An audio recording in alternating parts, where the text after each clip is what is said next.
It's midnight. The wind is dead silent. From deep inside the ruins of Bairavpur Palace, a voice calls out, a desperate plea for justice. That same night, a girl from the local village vanished without a trace. The locals believe the palace is no longer a structure of stone and mortar, but a living entity, the home of Princess Arya, a once kind ruler who they say has returned as a malevolent witch. This timeline shows the precision of the threat.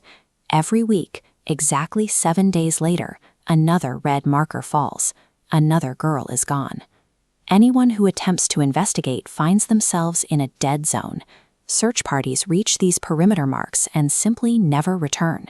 From a distance, witnesses describe heavy doors slamming shut, figures pacing behind the glass, and a temperature drop that freezes the air around the palace walls. The village is trapped in a state of supernatural siege.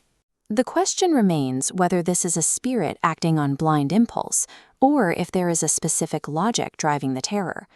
Arjun, a local skeptic, decided to ignore the folklore and enter the palace to find a tangible cause for the disappearances.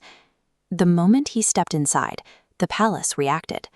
The stone corridor went cold, and the front doors slammed shut, leaving him trapped in the dark. A shadow detached itself from the wall, coalescing into the figure of Princess Arya, her eyes a piercing red, her face a mask of grief.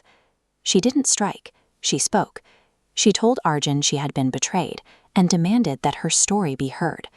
Arya's plea for justice identifies her as a victim of a specific crime. Arjun realized he wasn't dealing with a demonic entity, but a witness to a murder. Decades earlier, Princess Arya was known for her kindness. She placed her absolute trust in her closest companion, a man named Veer. Veer viewed Arya's compassion as an opportunity. He spent years positioning himself to seize the palace and its wealth. One evening, Veer used their friendship to lure Arya into a secluded wing of the palace, claiming they had urgent matters to discuss in private. As she stood at the top of the grand staircase, Veer shoved her. She fell the entire length of the stone steps, dying instantly. Veer then cleaned the scene and convinced the village authorities that the princess had simply tripped. The death was recorded as a tragic accident. For years, the crime remained hidden. Veer lived in the village, enjoying his status while the truth remained buried under the palace floor. The violence currently haunting Bairavpur is a direct consequence of Veer's greed. The ghost is the only surviving piece of evidence from a crime that the law ignored.